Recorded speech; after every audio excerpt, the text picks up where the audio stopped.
time for another round of Brandy. Candid conversations over cocktails about all things brand. With your hosts, Reilly Newman and Scott Saunders, the brand developers behind Motif Brands.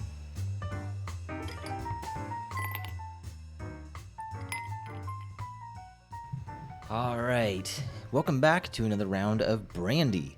Today we're talking about a bit of a gray area for a lot of businesses, and that is brand experience. Sure, they may understand brand and they may have invested in some proper strategy, but what does that mean for the experience of your actual customer?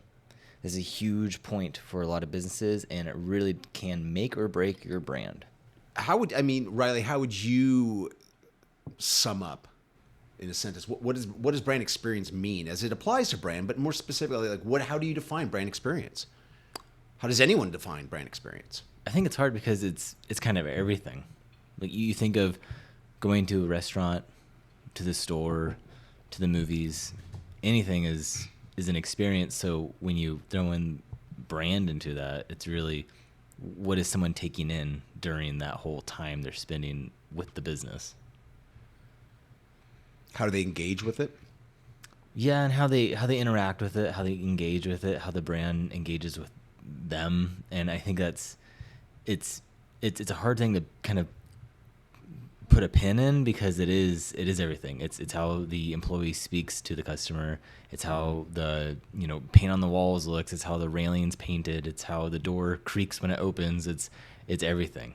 And I feel like it's a neglected piece because it's a bit overwhelming for businesses to think about. So even like a couple episodes we talked about, our kickoff was brand clarity. Would you say there, that basically we summarize that by saying you need clarity, you need brand clarity in your brand experience? Yeah, and I think once you have clarity, then you know how your brand experience should be. And that's really, again, in the brand clarity episode, we did talk about being clear on who you are and who you're for. And also in the rebranding episode, we talked about really knowing the why and the strategy behind certain decisions you're making as a business. Right. And so I think that plays into experience just as much of going, okay, we want the customer or client or guest to experience this certain feeling or to leave with this certain statement in mind, whether that's, oh my gosh, that was so much fun, or that's a great memory, or we had a great, family fun time, or that was such a, great experience on many different levels. But I think the business knowing that and having that clarity then sets up the certain marks they need to hit along the way. Yeah.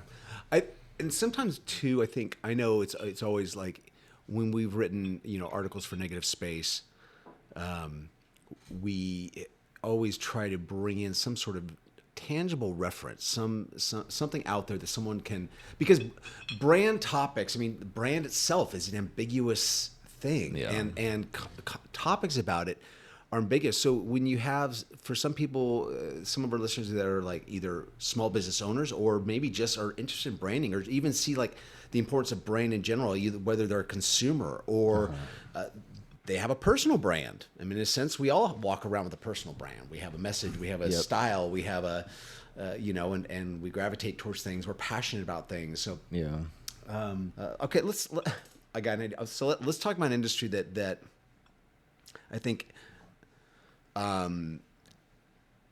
needs a general industry. I think that is everybody's doing the same thing and it's convoluted and there's no real brand presence in this particular market sector, in my opinion. But let's look at the real estate. I knew you were going there.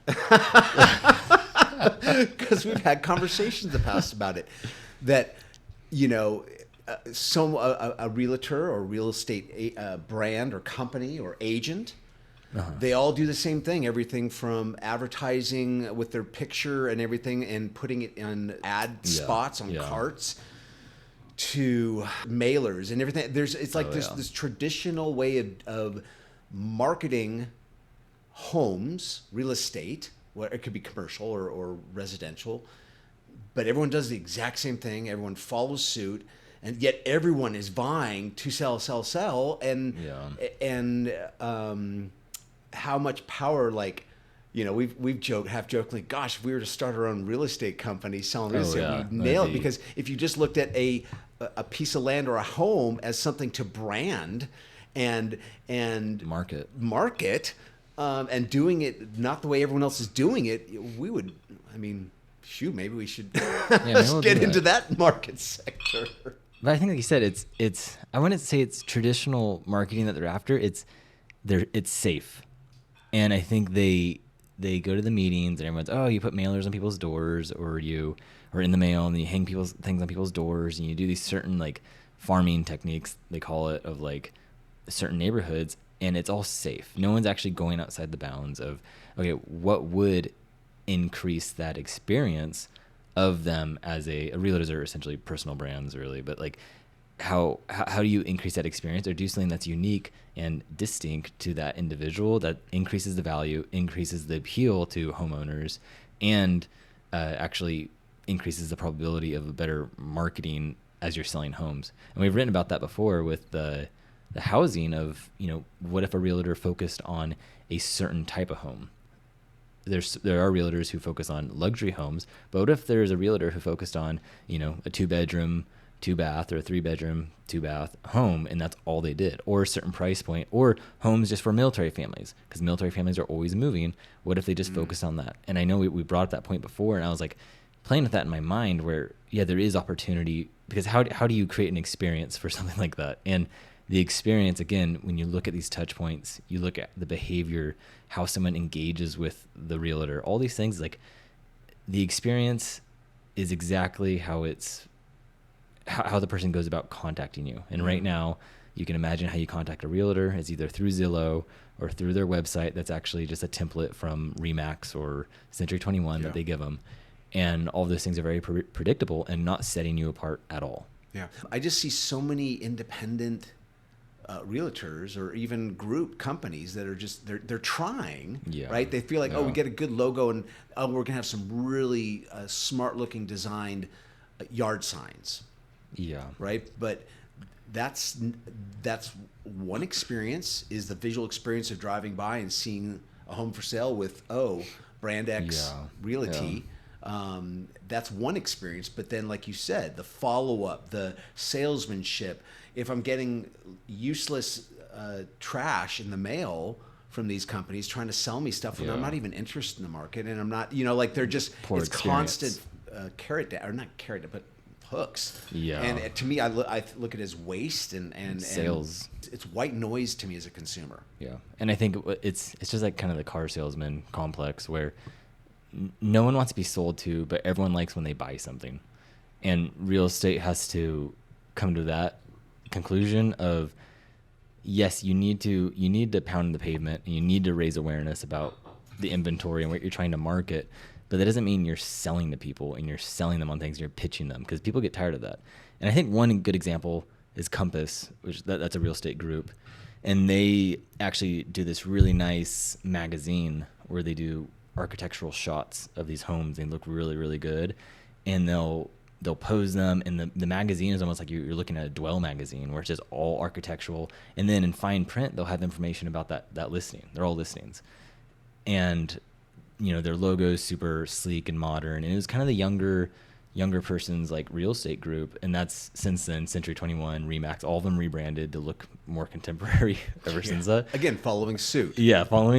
And but unfortunately, I feel like there is still a miscommunication to the realtors where they were still acting like salespeople. They weren't following the brand's, what the brand was paving in terms of experience and expectation. The actual marketers, the real estate agents, were still acting like salespeople and still performing as expected as a real estate agent, rather than carrying on that experience. Yeah. So then let's swing back fuller to more just general brand experience. And what's a brand that you feel, you know, hums on all points with just brand experience? It's always set a bar high. I think you'd agree with me that Disneyland is the most the magical pinnacle place on earth. It's the happiest place on earth, and the Magical Kingdom does everything right in terms of experience, but that's because they've had to, because what they're selling is experience. Yeah. And thankfully Walt Disney, from day one, he was the one who pushed for theme parks. Before that, they were amusement parks, and he pushed for theme parks. And that was all experience thinking. And you look at Disneyland as a very it's a great example, because they have to do everything on point in this way. So that's, everything from aren't employees, they're cast members, the way that they're trained how to treat people, how to greet, guests, and, even just the characters, the land design, everything about it. They pump out smells on Main Street of like cotton candy and popcorn, and just like, it's all experience. And so that's a 10 out of 10. And so then, someone who has a service business or maybe a product business, and you go, okay, well, how do I relate that to my business? And so then you have to, back it up a little, but you can apply some of those things to your business and try to understand, like, how can I do this on a smaller scale? And I feel like that's where a good starting point is seeing something that's such a perfect example, and then using that as like an archetype to then go, okay, how do I apply this to my business in my, limited funds or limited, experiential moments. Yeah. Disneyland is when you think of brand experience, that's going the far reach, where literally it is everything about the experience, and it's so geared to that. And I think that's why even I just see on Instagram all the time, like, so many people like that post about like their love affair with Disneyland that starts as a kid and continues on through the adults. And there's ones that will like literally, spend half their yearly bonus on going to Disney World for a week or whatever it is, right? Yeah. Or go one, like, it's like every quarter, it's like, to them that is self healing. It's like that, just spending a day in the park and walking on, because of memories, because of association. And while that's Disney is constantly changing its experience with its guests, in both land, in the multiple lands and everything, and creating new things, right? There's things that they still hold so dear and are so tried and true, and because of such a creative genius as a man of Walt Disney's stature, and what he did for a brand. Well, I think you hit on something really good of saying love affair, because it is relational, and you only build relationships through experiences, and you don't build it through transactions. You don't build it through sales or anything like that. But it's actually, when you do have experiences in your business, your brand's able to then bridge that gap and start building that relationship with someone, with your customer, ideally. But you think about all your times, whether it's Target or at your favorite restaurant, it's usually your interactions of great memories, or maybe the waiter or waitress is super nice to you and you have great conversation or something. Those are all experiences, and they add into that relationship where you go, man, I love going to that place, or I feel so good going there. And Disneyland, again, is the 10 out of 10 of that, where everyone is just like, man, when I go there, I'm just happy, because everything's perfect. And it's so funny too. I think there's something about, you go through it as a child, for most people. This is an assumption that most people, there's adults have never been to Disneyland. Yeah. And they're experiencing it for the first time, but there's a lot of, particularly for us, I mean, that grew up in California, and our proximity allowed us, for me, growing up literally every summer in the 70s, going to Disneyland, and in the 80s, and then the joy of bringing the first time I remember bringing my children to Disneyland. There's something about an adult that experiences. How about this? The pleasure of experience a brand vicariously through someone else. Yep. Yeah. That to me is the power of Disney's brand. In that the joy I have of having watched my children experience Disneyland, like I remember experiencing Disneyland, and that the pleasure it brought me, and even with adult children, and one day maybe having grandchildren, the thought of taking my grandchildren to Disneyland and seeing them experience the brand. Yeah, you're reliving it. That's going to be, that's going to bring me another level of experience with a very familiar, very well-beloved brand. But it's hard too, because I mean, we went from, we've done two swings, one like real estate market and brand experience to echelon of brand experience. What about in between? I mean, let's say we've got a brand that they sell online and they sell X, in a case or whatever. They're selling some product, okay? Whether it's supplements, vitamin supplements, okay? So then their brand, how would you define their brand experiences? Would it just be the emails that their customers receive and how they're and heavy emphasis on the user's interaction with their e-commerce site and their experience online?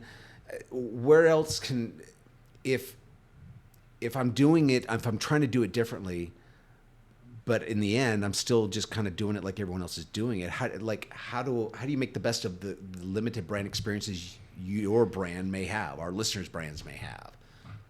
And I would say the first thing is to kind of map out what that customer journey is like and what they may be interacting with along the way, because then you'll see gaps of, I can create a point of interaction here, or that's a pointless interaction. I can subtract that if it's creating too much friction or something. And you think of even again, Apple doesn't have a lot of engagement. It has some advertising and marketing, but the one thing people always talk about is when they get an Apple product and they unbox it. And Apple invested heavily in the design of the box and the material to have that be an experience.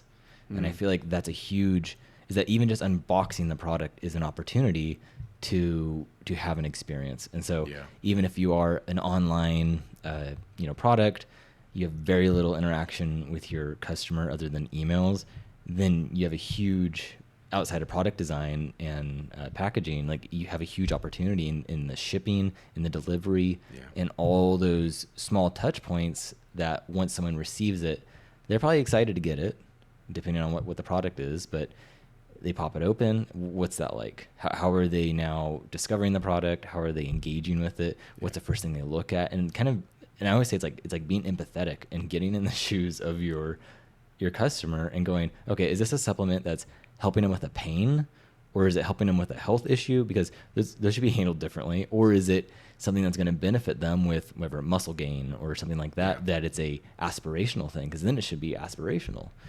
And I feel like that there's some small details that you could think about and really improve upon.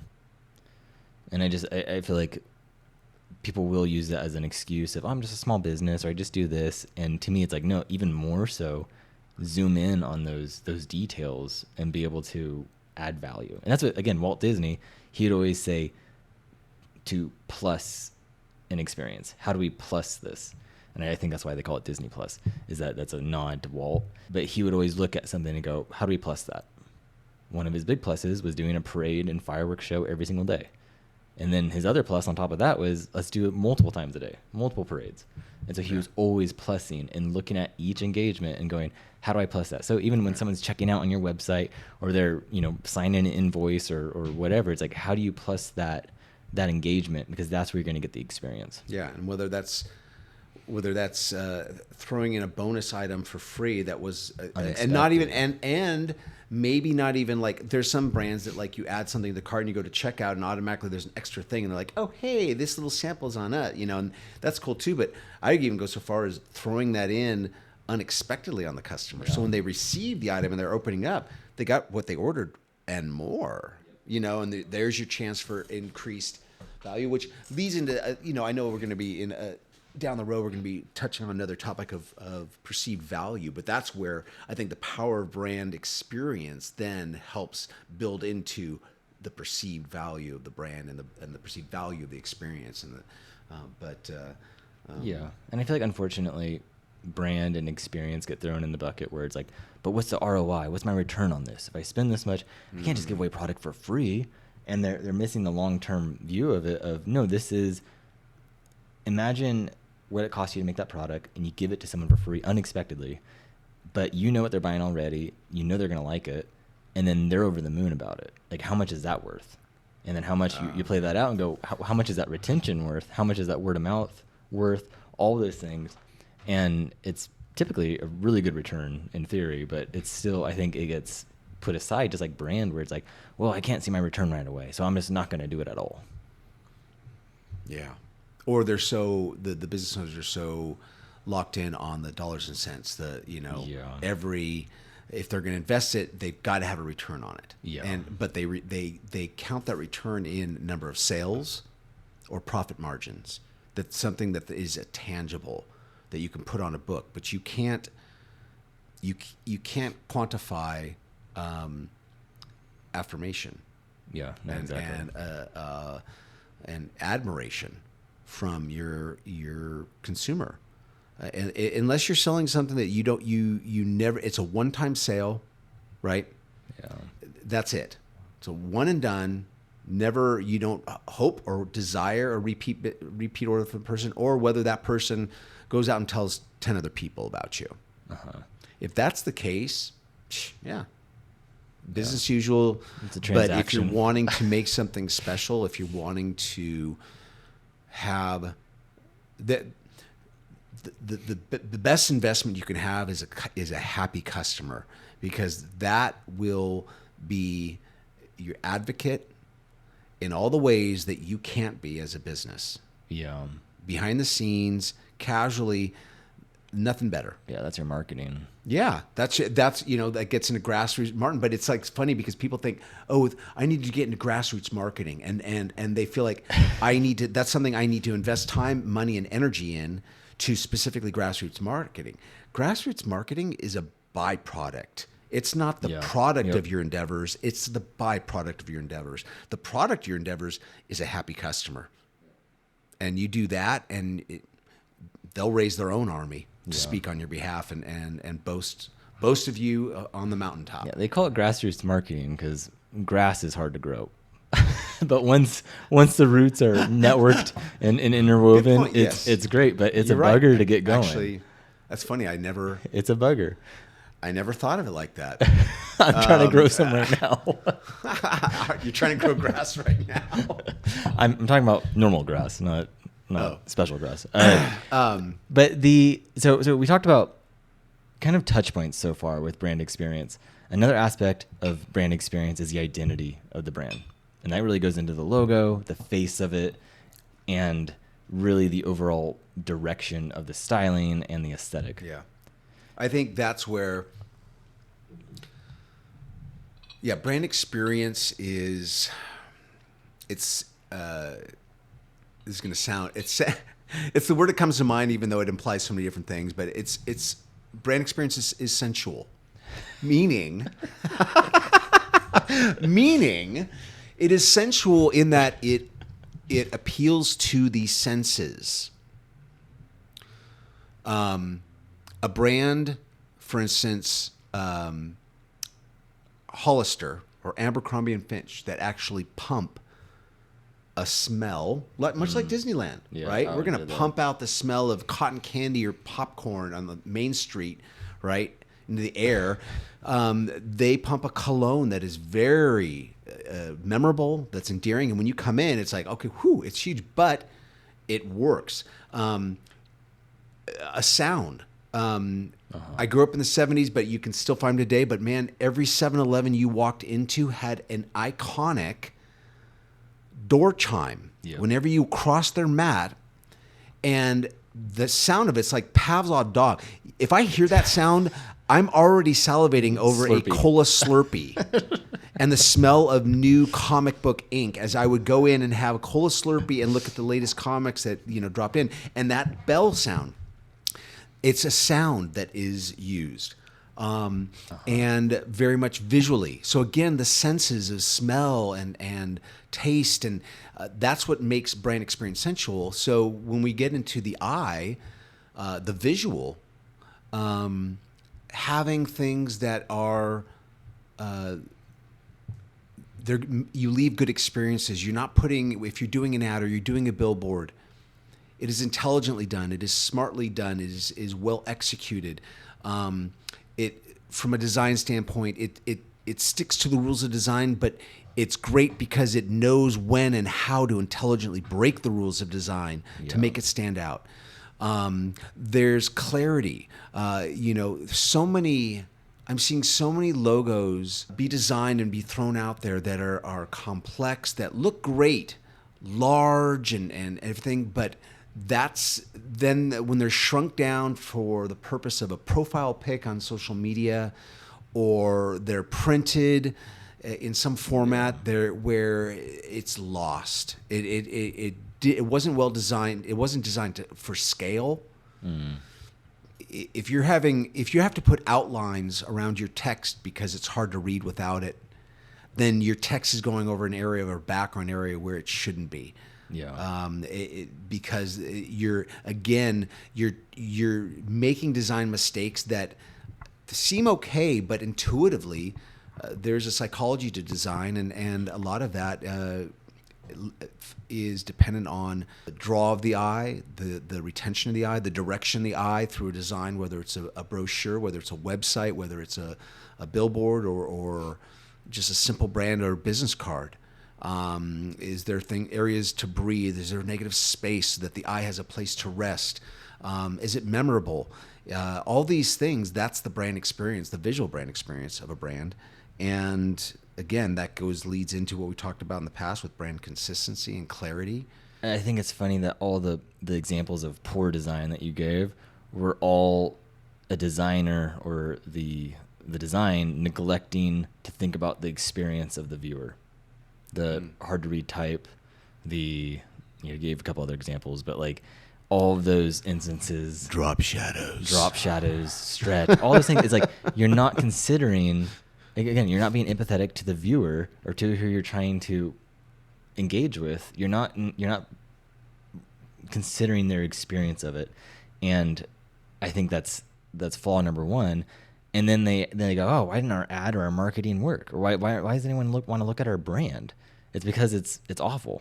Like literally, your eye will only, if something is poorly designed, the eye will only stay on it for so long. Yeah.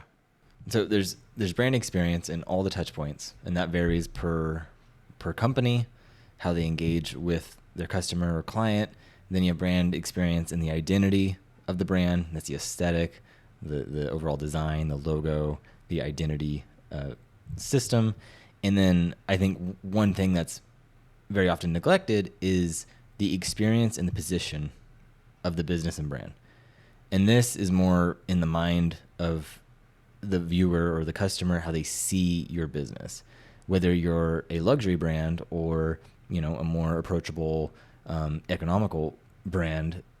That changes the experience in the mind of the consumer, but also their expectation of that experience. So just like you go into, a Bentley dealership, as one does.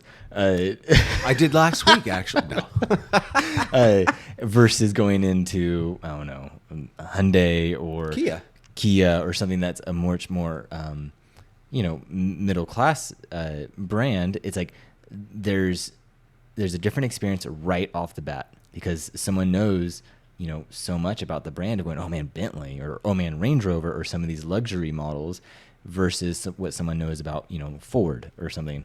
More like status brands is what you're relating to. You're talking about status brands. And the overall just like how they're positioned in the market. And I think that's a very neglected piece that I think businesses will skip over, where they just go, oh yeah, well we just price our our meals at this, or our interiors like this or that, and just by them doing that and positioning the market as, oh, we are this type of business, it's already taken the brand a certain direction, which then influences the experience because it influences the expectations. Yeah, well said. And so I think I think that's why at the beginning it's like we were saying, experience is this hairy ball of all these different touch points and just overall like contextual environments and thoughts and concepts that have to be considered and kind of given that common thread throughout them to actually have that cohesive brand experience. And going back to Disney, it's like Disneyland has done that through and through. Yeah. And that's why, from their cruise line to their theme parks, you don't ever see paint that's peeling or dilapidated because they go in there and they repaint things and they keep it on point. The grass is, manicured. Walt Disney literally figured out how many steps someone will carry trash before they drop it, and then he'd put it in a trash can, and he'd figure out these things because he knew that how you do anything is how you do everything, and that was part of the experience. Mm-hmm. And I think we can apply those same mental models and like perspective to any size business. Yeah, and I would even say behind the curtain as well, because I think there's something about, unless you are a business of one, there's a company culture. Uh-huh. And I think there's brands out there that struggle with this, where their outward-facing impression and brand experience is one thing. Their internal experience, brand experience, is different. And I think when you have a brand that spends just as much attention to every interaction the customer's going to have with the company, as well as every interaction the employees, your staff are going to have with you, the business, and the business brand, the service, the product, whatever it is they're making and getting out there to the consumer, their experience from everything should be just as well attended to, because that is going to make for a more healthy brand. There's brands you see that where they look great, and then all of a sudden news drops because there's been a whole bunch of harassment charges filed against them internally and stuff, and the brand takes a hit because everything was, there was something rotten in Denmark. There was actually something awry going on internally, and that can hurt the brand too. So there's either way, you just have to look at every aspect of your brand and make sure it's the best it can be. Yeah, and I have a good example. I went to a coffee shop this morning. I won't name, and no names. It's a cool coffee shop, great coffee, and I go in there. I'm in line, and the service was slow, which they get a morning rush. I'm like, you need to consider that, right? You're a coffee shop, so put a little more workers on that shift. There's people sitting in the back, all that kind of stuff. I was just like, this isn't making sense from an experience standpoint. And I look over at the wall, and there's this printer paper taped to the wall that's already, it's like crumbly and peeling off the wall, and it's by the thermostat. It says, please don't like change it above 78 degrees. And I'm like, from an experience standpoint, it's like, okay, this paper's like, it's stained and gross looking, and it's on the wall, and there's another piece of paper taped to the wall, and they sell food and beverages here. I'm just like, this is just creating a weird environment of the experience of what I'm expecting from this coffee shop where I'm paying, high dollar for a local coffee shop coffee and other drinks, but it's not adding up in the experience wise of, I'm not the only one seeing this. And what are they saying to their other customers about not only their attention to detail, but their care to the food, to the drinks, the cleanliness, all of that.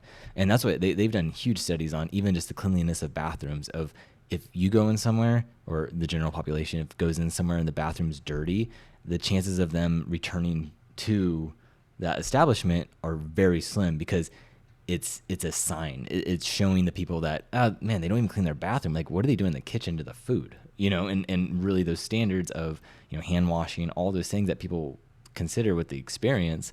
And I feel like it's little things like that. And I feel like small businesses will do that. Where I'm just taping a piece of paper to the wall. It's not going to hurt anything, but it is.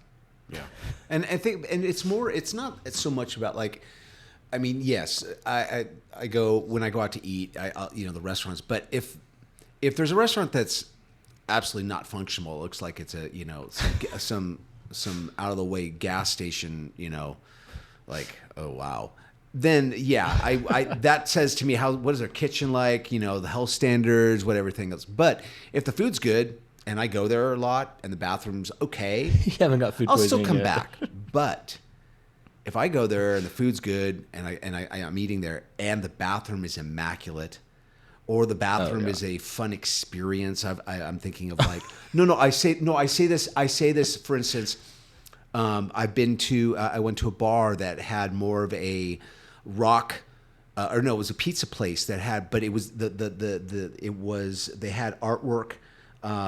It was like kind of like an album themed. It was like a musical artist vibe theme. You might have an old retro print of Blondie from the 80s and, Grace Jones posters, down the hall. But you go in the bathroom and it was almost like they had tacked all these little mini artworks of all these album covers up on the wall. And so even going in to use the bathroom was an enhanced experience that I enjoyed. It was whimsical, it was fun, and it was well done, and it was clean.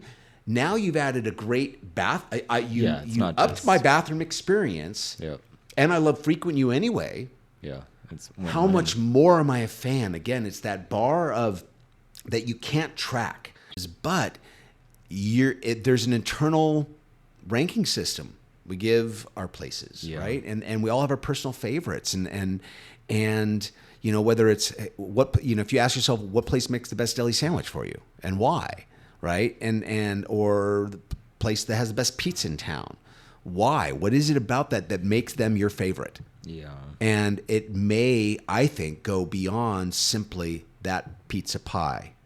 Oh yeah, certainly. It could even be that they've got a really unusual box, or they include funny notes on the receipts, or there's something about ordering, or it's so easy to order. There's so many options, and they've never gotten an order wrong. Whatever it is, all those things add to why they are or are not your favorite. Yeah, it's all brand experience. Yeah, and that's, I think, even with that bathroom, it's like it's meeting the theme of the brand, what you go in when you're expecting in that pizza place, and then the bathroom, you're like, oh my gosh, even the bathroom's like themed like this. It's a whole brand experience. And like all things, I feel like we rock skipped on a big subject matter, which I think allows us, and what I enjoy too, is moving forward with these things of just, we'll be circling back around to brand experience, but maybe from a different angle, or talking about in further depth or with different examples. But I think for now, brand experience helps define the brands. And it's something that if you're not an amusement park, you still have brand experience. Oh yeah, definitely. And whether you're a mom and pop or whether you've got a staff of 500 people, and so be attentive to that. Look for ways to stand out, to excel, and you will be able to leverage your brand over the rest in the marketplace through just that heightened experience. Yep. Yeah.